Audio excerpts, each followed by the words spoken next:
Welcome back, everybody. Today's presentation is all about exfoliation and why it is one of the main pillars within your skincare routine. This is something that is either overdone or not done enough, and this will directly affect your results because of the way exfoliation helps your skincare products work. So this is where we're going to deep dive into it and hopefully give you a little bit more clarity. Don't forget, there's also videos on every single option of exfoliants that I have already listed. So feel free to not only do this video, but go back and see the ones that would pertain to you or the ones that you're like, that seems to match my skin type. Then you can go to that video within the videos and of course put it all together. And of course, if you ever have any further questions, always send me a quick message on the forum itself. So when we're talking about exfoliation, exfoliation is the process of removing dead skin cells from the skin surface. This is the actual version of what we're talking about. We're getting rid of the crusty layer on top, exposing the healthy cells underneath. This helps to brighten the complexion. It unclogs pores, so this is really good for people who have issues with acne or breakouts. It improves texture because, again, when we're getting rid of the dead crusty cells on top, we're exposing healthy cells that are nice and juicy and plump. It enhances product absorption, which is huge because as our skin cycles, and you hear me talk a lot about the skin cycle, what we're doing is we're efficiently trying to make sure that we're keeping that skin cycle maximizing at its optimum level. So it takes about 28 to 31 days for skin from the base to move all the way up to come to the actual top of the cell, die off, and then we want to exfoliate the dead skin cells. As we age, that process slows down. So instead of getting new skin every 28, 31 days, now it can take a month to a month and a half. So especially once we hit the 40, 50 mark, we're looking at about 4 to 6 weeks before we actually see a skin renewal. That's why when you're using your skincare products, it takes so long to see results. It's not because the product is junk. It's because your skin needs time to cycle through it so we can keep basically adding more signals within the ingredient list to tell the skin how to change. So that's why it takes 3 months to see some really good solid results. You need at least 3 skin cycles. So when we're looking at texture, if you have dead crusty cells on top that do nothing and just make your cake, your makeup look like cake, this is why you want to do a regular exfoliation. And like I said, if we have that crusty layer on top and it's dead, and we start using products over top of it, it's going to inhibit the amount of product that's absorbed within the skin. So what we want to do is we want to get rid of that crusty dead layer. We want to get rid of it completely, expose the healthy cells underneath. It's going to help with the texture, so it's going to be smooth, bright. It's going to provide that glow that you're looking for. And then, of course, your products will absorb really well into the skin. And then the other thing is, of course, it helps to reduce breakouts as well as hyperpigmentation because a lot of them will help deglue the skin. And if you have oilier skin type, you need an exfoliant within your skincare routine. It's going to be a big pillar for you.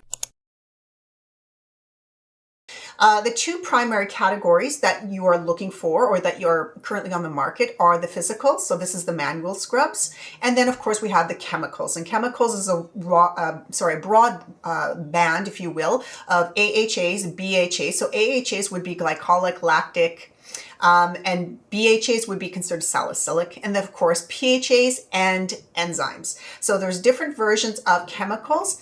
The problem when we're using any type of exfoliation, whether it's physical or chemical, is that you end up over exfoliating your skin. You damage the top layer of the skin. It gets red, raw. It becomes dry, sensitive, very sensitive to all active ingredients. And again, when you're compromising your barrier, you're not helping it, and it makes your skincare products more assertive, more aggressive, because now the penetration is coming in very quickly.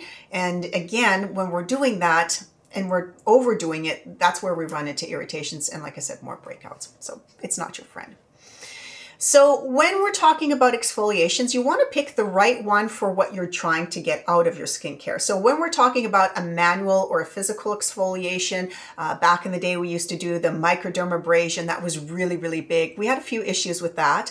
First and foremost, we found out very quickly that a lot of the physical exfoliants that we're using, they had to be perfectly spherical. So they actually would catch the dead skin cells and help remove it.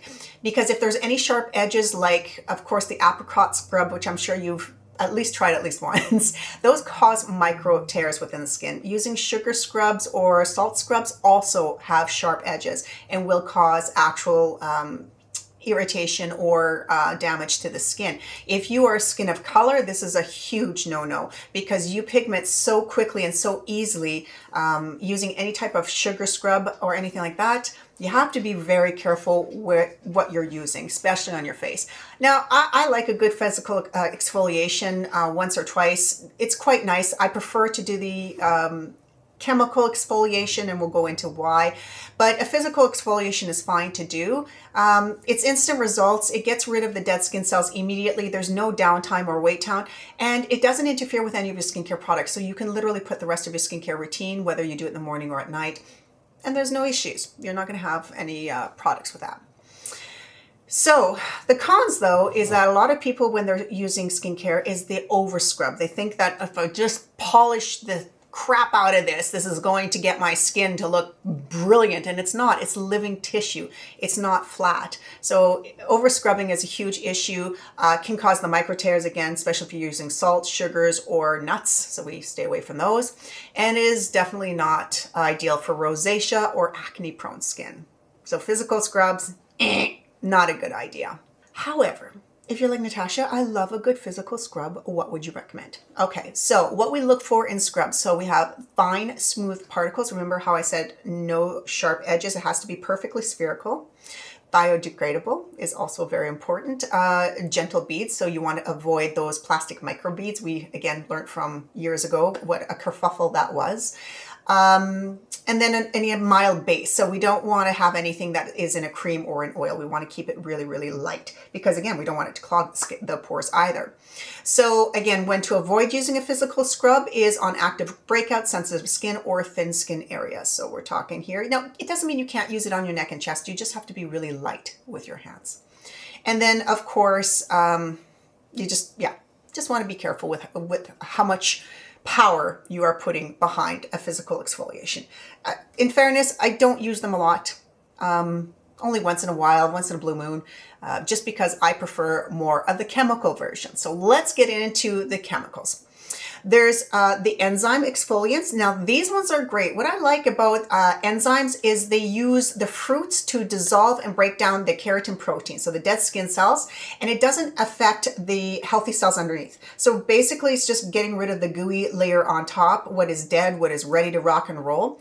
You're going to see this commonly in papaya, pineapple, and pumpkin seeds. So pumpkin enzymes. I'm recording this in October, so I'm thinking pumpkin spice.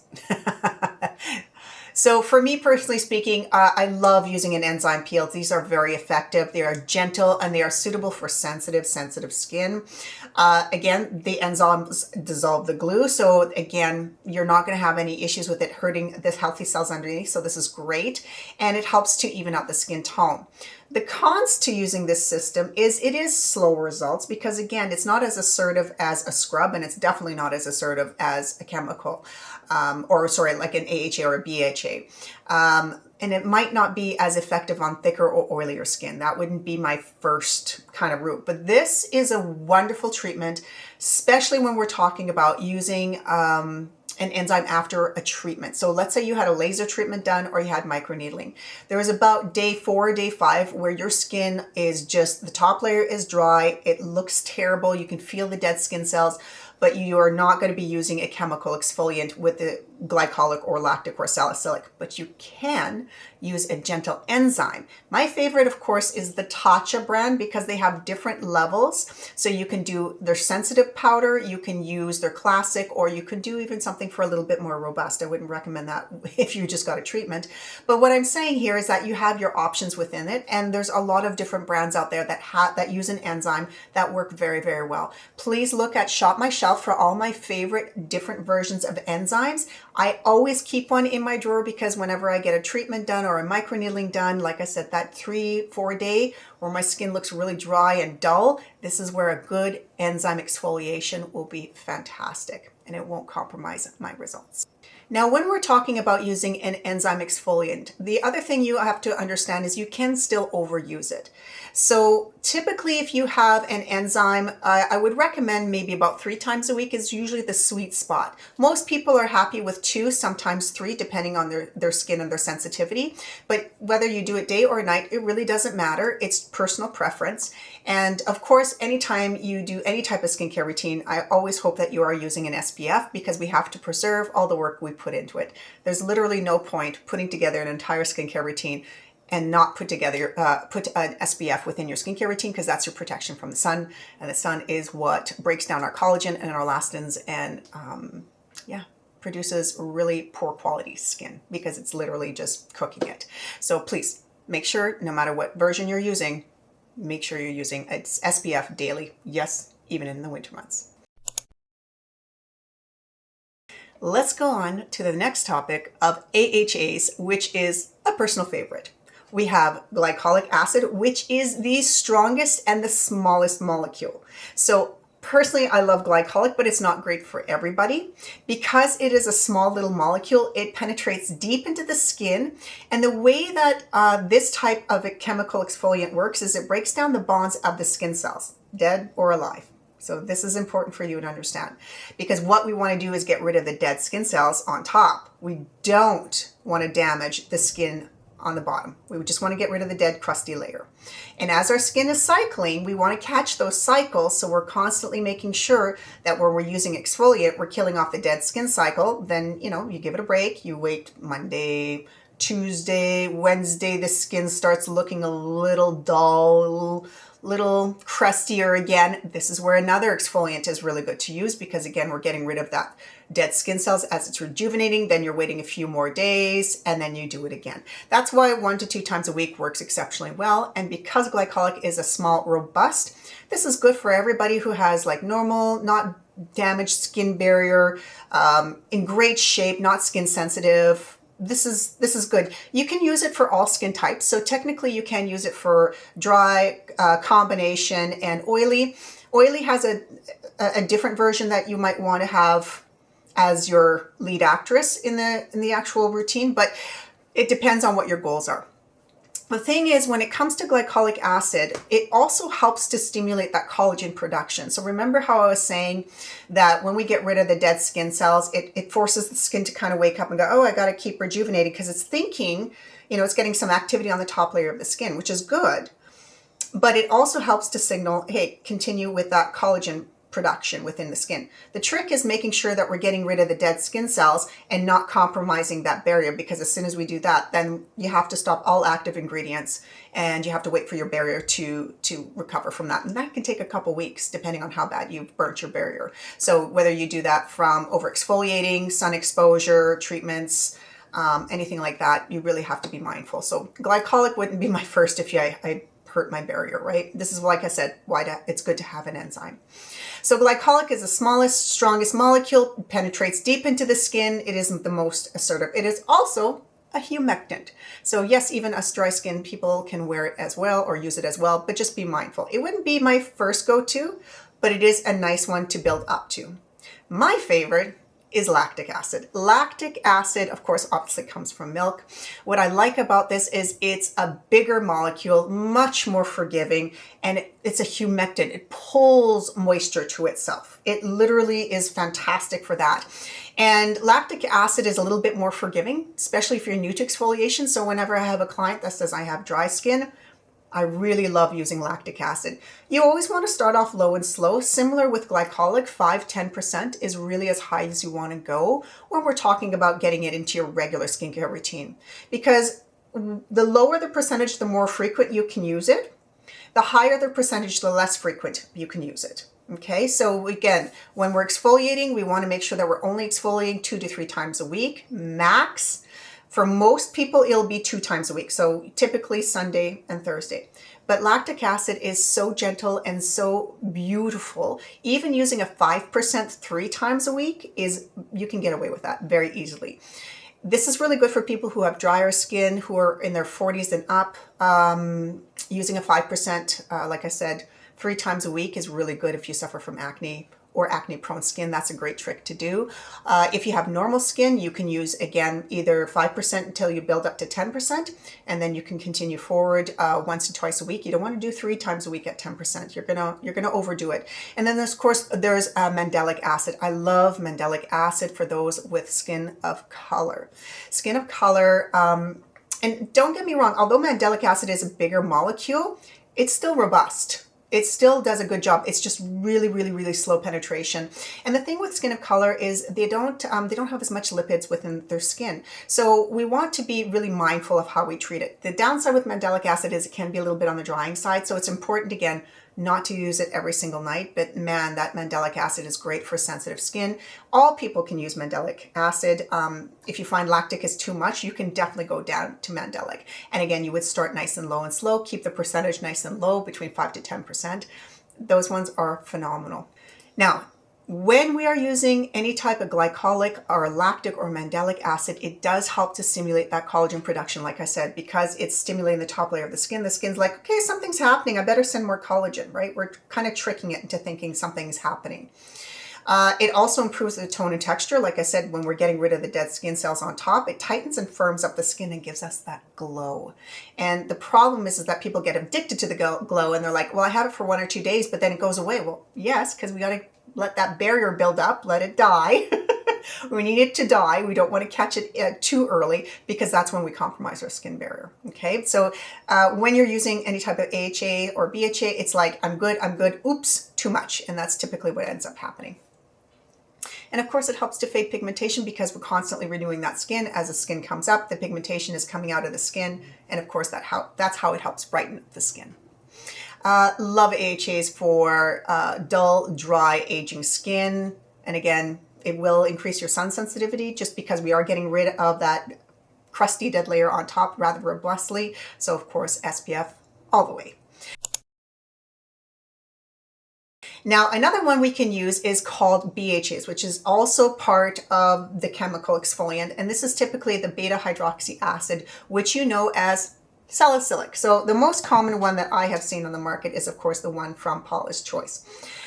I love this and I hate it. I have a love-hate relationship with salicylic acid because the way it is marketed to people is use it every day, twice a day. It is amazing. Salicylic acid is oil soluble, meaning not only does it break down the bonds on the top of the skin, but it goes into the pores itself and breaks down all the sebum and the dirt and the bacteria within the cells.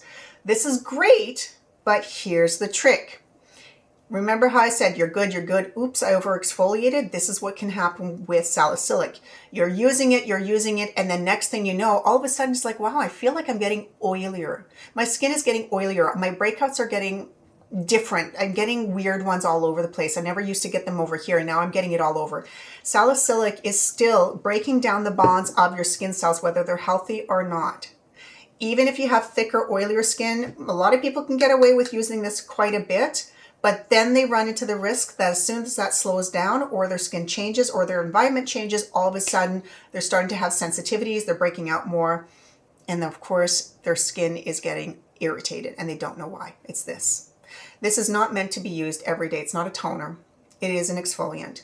And if you use it every day, twice a day, you will definitely compromise your skin barrier. Or, like I said, you're going to dry out the skin and it's going to signal the actual oil glands within your skin to produce more oil. So you're going to create a very vicious cycle. So please don't overuse your salicylic acid. It is anti-inflammatory and antibacterial. So this is why you hear about it all the time when we're talking about acne skin. It does help to unclog the pores, but again, it's cleaning everything out. So we want to make sure we manage that properly. We don't want to be over aggressive with it. So yes, it's great for acne and blackheads. It's not great for cystics, just so you understand. Cystic is a different duck, but it is very good for that. Again, great as an anti-inflammatory. Now, the most you ever want to get out of a BHA is about 2%. That's about the max that you want to get, unless of course you're doing something from a prescribed doctor. And then, of course, always follow their directions. The other thing is, like I said, in high concentrations or high amounts, it can be very drying. And it's really hard to use active ingredients afterwards. You don't want to use salicylic and then go ahead and use a retinoid or a vitamin C. It's going to cause a lot of skin sensitivity, and I really, really don't recommend it. It's one of those ones where I just don't, the bang's not worth the buck. It really isn't, or the risk. So how many times a week would you want to use a BHA? It depends. If it's just a BHA, you have thicker, oilier skin, you can use it 3 to 4, max 5 days a week. You still have to give your skin 2 days minimum. I don't even like recommending 5 days a week because most people, by that 5th day, it's almost too much. So what you can do instead is you can do it several different ways. You can do it like Monday, Wednesday, Friday, which is my favorite method. So you're giving the skin a break every second day. The other option is you can exfoliate or use your exfoliant on I would say an every 2 to 3 day cycle. So day 1, nothing, day 1, you're going to do your exfoliant, day 2, day 3, and then day 1, day 2, day 3, nothing, and then day 1, day 2, day 3. That kind of exfoliation or skin cycling is effective, especially if you're trying to put in your retinoid, because again, like I said, I really wouldn't recommend using this with your retinoid. It will overstimulate your skin, especially if you have acne skin. What we want to do, like I said, is clean out the pores and deglue everything, and because you're really heavy in that oil is very sticky. Awesome, but we still want to get the retinoid in, and this is where it's going to stimulate the skin. So it's a tricky one to get in, and it's not something that just comes out after a week or two. It takes months for acne skin to really find that perfect cycle. So there's a couple options for you guys to work on. The other thing I really want to bring to your attention is called azelaic acid. Azelaic acid is different. It's not an AHA, it's not a BHA. It is kind of the exception of the rule because it doesn't technically break down the bonds of the skin cells. It is so gentle. It is one of those really rare ingredients that you can literally use and use it not only every day, but you can actually build up to twice a day. Azelaic acid is fantastic for rosacea-prone skin because it is an anti-inflammatory as well, antibacterial, and depending on the formula. So my favorite version, just a plain azelaic acid 10%, would be from the Inky List. That one is one of my absolute favorites for people with just regular, sensitive, kind of acne-esque, but they don't have a lot of oil in their skin. It's more normal to dry. That one's perfect. But for those of you who have combination and not super oily, so when you use other products, it's like it kind of dries out your cheek area. This is where Paula's Choice has an azelaic acid with 1% salicylic. I love that because remember, salicylic is oil soluble and azelaic is super, super gentle. So what you would do is you would start using it out once a day, every day for the first 3 weeks. Let your skin get used to it.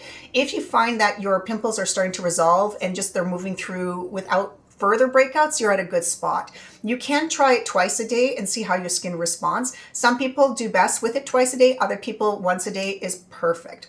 But you'll find that with the salicylic, it's that magic combination of the azelaic that goes in and it helps to stimulate within the pores and helps to de-shed. It's just a different version of how it works. While the salicylic is still a little oil soluble, but at the 1%, it still packs a punch, but it doesn't overstimulate or overstrip the skin.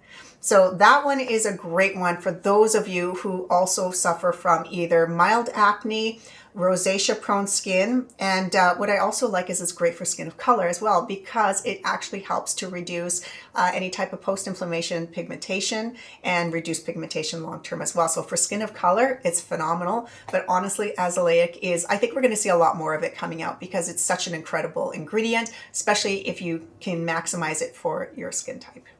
Now, when we move on, this is where people are getting a little concerned because they see things like the Glow recipe. And this one has the Watermelon Glow, PHA, BHA. So we already know what BHA is. That's salicylic acid. So we know there is an active acid in here. But a PHA is what it's called. It's probably one of the biggest molecules. So it's going to be really, really, really low absorption. It takes time to go in. It's a very gentle exfoliation and it's more superficial. So this is really good for hydrating, great for mild. So let's say you've done the enzyme for a while. You tried doing the glycolic salicylic combo and you're like, whoa, hot mess, too much, too much, too much. This is where a PHA would be fantastic because a PHA would be in between those two levels. to help you exfoliate. It's still an exfoliant, it's not a toner. And I hate it when they put for pore tightening toner, because toner makes you think you can use it every day, twice a day, which you cannot. You do not use this one. The only exception to that rule is you got it, azelaic acid. Okay. So it is less irritating than the AHAs, BHAs. It's suitable for sensitive skin and reactive skin. But again, if you're super, super sensitive and you don't want to go you can try it, but be very mindful. And again, you are not using this every single day. The max you could use this is 3 times a week. Okay, so slow and slow. What I will say is the pros to this are improves the smoothest tone and texture. So of course we're getting rid of the dead skin cells. It stimulates a little bit of collagen. So we have the cell turnover. Good for pigmentation, of course, dull skin, and better product penetration, of course. Again, with the salicylic that's in there, it's probably, this doesn't tell me how much is in there, but it's small enough that it's just going to help kind of clean up the edges, if you will. Again, the risks are higher irritation potential, increased sun sensitivity, that's with all of them, so we all know that, and it can cause irritation with other actives. This is why I don't like it when it's called a toner, because let's say you use this and then you go ahead and use an active like a vitamin C, or you use another active like retinoid. That may cause some skin irritation for you. May not. Depends on the individuals and their sensitivities. But generally speaking, I just don't like mixing too many actives unless I know the client's skin and I know it's hard and can handle it. And even if I know they can handle it, I still don't do it every day. Because what's the goal? We want to exfoliate. We don't want to compromise the barrier. We got to find that happy place. So here's some great tips, because I know you're like, wow, that was a lot of information, Natasha. How do I choose the right one? Okay, so let me talk you through this. So consider your skin type, your skin sensitivity, and your skin concerns. If you have normal, everyday skin, no sensitivities, a nice glycolic is a perfect place to go. If you have drier skin, as you heard me talk about, lactic acid, it's fantastic. If you have drier skin, but a little bit more sensitive, maybe your skin of color, you might want to look at, you got it, mandelic acid. The Ordinary has a great one. Let's say you have oily skin, thicker, oily skin, then yes, you do want to use salicylic acid. That will be very effective for you. I personally, though, don't like just using salicylic on its own. I find when it's paired or blended with like a glycolic acid or a lactic acid, it's like you kind of get the best of both worlds. And I really, that's probably why I like the Dr. Dennis Gross so much, because it has all three, glycolic, lactic, and salicylic. That one's one of my absolute favorites because you're getting the best of all worlds. And that one works as well. It's just, of course, pricey. When you're doing this, start with a gentler formulation. So we want to stay anywhere between 5% to 10%. You really don't want to go much further than that, because then you risk overstimulating the skin. And when you're doing it, you want to do a patch test first. I don't like when people just use a brand new exfoliant all over the face, because if they have a reaction, it's literally over the face. What I like to do is I like to put it right here on the side of my face, down my neck.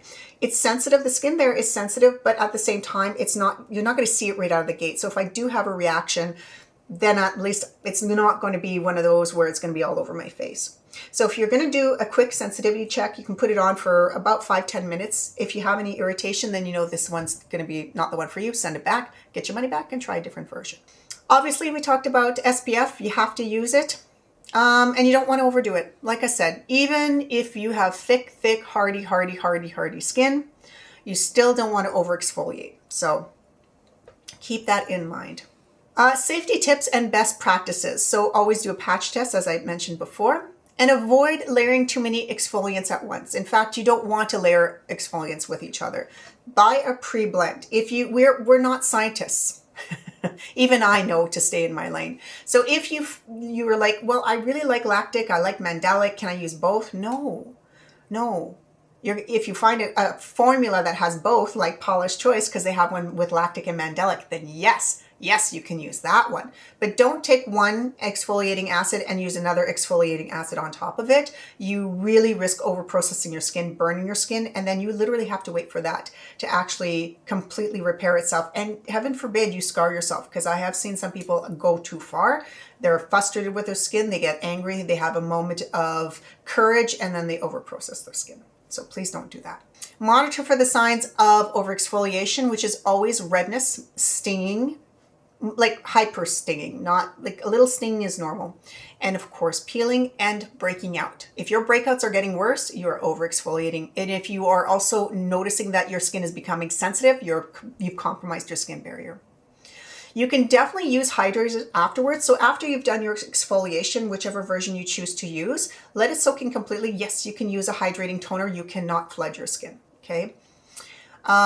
You can use your soothing serums and moisturizers. Personally, again, stay away from other actives just to avoid any type of complication.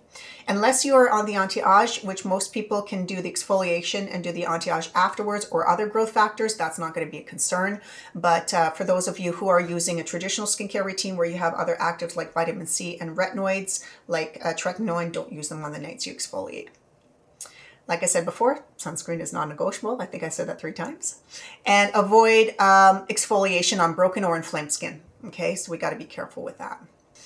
Now, some of the myths and misconceptions that come with exfoliation are, if it stings, it's working. No, not necessarily. So just because you don't feel it, especially with with salicylic, I know a lot of people are like, I don't feel it. I don't feel that stinging. It's not really meant to. If you're stinging, chances are your skin is probably over-exfoliating.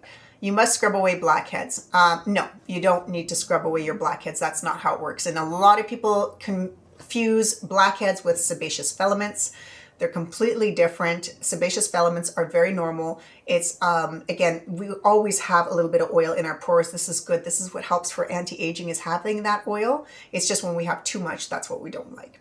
But when you get a little bit of the darkening, that's just the sebum coming to the surface of the skin and oxidizing. So very, very different than having blackheads. The more you exfoliate, the better. No, I think we were very clear on that. Less is more. It's just finding that sweet spot. And sensitive skin should never exfoliate. No, that's completely false. You can, but you just have to choose a milder method. And again, be very careful with exfoliants in cleansers. This is another bone of contention that I just cannot stand it. Because again, you use your cleanser every day, twice a day. Even if somebody's like, well, I'll only use in the morning, still you're overdoing it. Even at its mild format. I know we used to talk about that, but I have to say that I've noticed with other dermatologists and other professionals like myself, a lot of people are moving away from that because they're going, oh yeah, that does cause a lot of sensitivity. So please make sure, don't use your exfoliant like lactic, salicylic, or benzoyl peroxide in your cleanser. If you're going to use those ingredients, use them separately, and you cannot use your active ingredients afterwards. Okay, like the whole point is balance, exfoliation, and of course brightening the skin, not causing skin damage. We don't want to strip and then try to hydrate. We just want to remove some of it and keep it hydrated and balanced. The other thing I wanted to talk about real quick here before I wrap things up is to know that when it comes to using glycolic or lactic acid in skincare, a lot of people say, is that an exfoliation as well? It depends where it's seen on the ingredient list. So what some formulators like to do is if you raise the pH level of glycolic or lactic acid and you change the pH, it turns more into a humectant. So you will see some ingredients will have them at the bottom or lower to the bottom of the list. That means it's less than 1%. Chances are they've changed the pH and it is now more of a humectant as opposed to an actual exfoliant. I wanted to share that tip with you because that was something that was an eye-opening to me when I was talking to other formulators, because it always made me wonder. I'm like, well, if it's in the ingredient list, does it not do a mild exfoliation? And they're like, if it's at the top of the ingredient list, absolutely. So if you're using a glycolic cream as a treatment, yeah, and it's at the top, yeah, it's an exfoliant, unless it says otherwise. But if they change the pH balance, which of course they would do in their formula, and usually if you see it on the bottom of the ingredient list, chances are they're just using it as a humectant, which it works very well with. So I just wanted to give you that little extra tip because I found that really effective. So when we're looking at doing extensive peels, you can use like the Ellen Lang kit, which is also on Shop My Shelf. You can use the True Botanical. That one's 20%. So again, once a week. The other option is the Peter Thomas Roth. That one at the 20%. Again, these are all indicated on Shop My Shelf. Those would be once a week. I would not go to twice a week with those ones, but if you feel like you need a little bit of an extra booster and you don't want to do the super aggressive versions, the other thing you want to do is you can do a light exfoliation, so a manual exfoliation like a little scrub, very, very light, not hard pressure, and then do a quick exfoliation, but you have to bring it down. So you couldn't use your 10%, you would probably use like a 5%. But that is also a quick way if you really need to get rid of some extra dead skin cells. It's a little trick that I use on myself, but it's not something that I recommend on a daily thing because you can overprocess your skin very, very quickly. And last point, this is the very last point. Your skin will acclimatize to your exfoliant. So after a while, it will no longer be effective. So please make sure that you do change out your exfoliation when you're done. So when you've done the bottle, switch it up. If you're like, I love salicylic, it's my main one. This is one I like to use.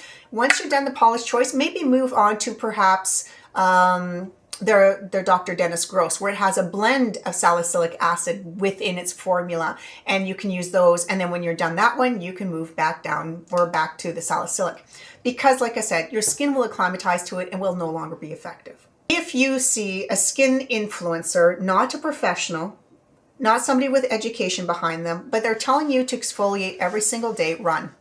Run in the opposite direction. If you have a dermatologist that tells you to do that, run. This is an old method. It is no longer acceptable. We are compromising the skin barrier and you are actually making it weaker for the skin. And for those of you who are like, I have thick, hardy skin, I exfoliate all the time, then I guarantee you your exfoliant is no longer working because your skin has acclimatized to it. So if you ever hear anybody say, oh, just work through that stage, run. They have obviously not done advanced training and don't understand the full concept of how exfoliants work and how the skin system works. So please don't fall for that. I think that's probably the best advice I could give you in all of that. Don't over exfoliate, find the right exfoliant for yourself, and start slow and slow. So I hope you found this information helpful. If you have any further questions, please don't hesitate to write them on the forum. I'm really good at getting back to them within a day or so. And I really appreciate your time going through this entire exfoliation process. Thank you and have a wonderful day.